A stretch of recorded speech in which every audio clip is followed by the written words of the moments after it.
The vertical waste paper baler is a specialized equipment designed for compacting and baling waste paper, such as old newspapers, cardboard, and office paper, to facilitate recycling and transportation.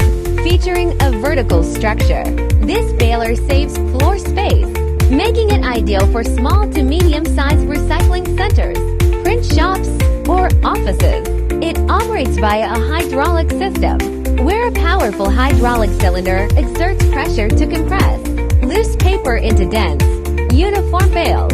The baling process is efficient. Users simply feed the waste paper into the chamber, activate the hydraulic press, and the machine automatically ties the bales with wires or straps. This equipment significantly reduces the volume of waste paper, cutting transportation costs and storage space by up to 80%. Its advantages include easy operation, low energy consumption, and durable construction.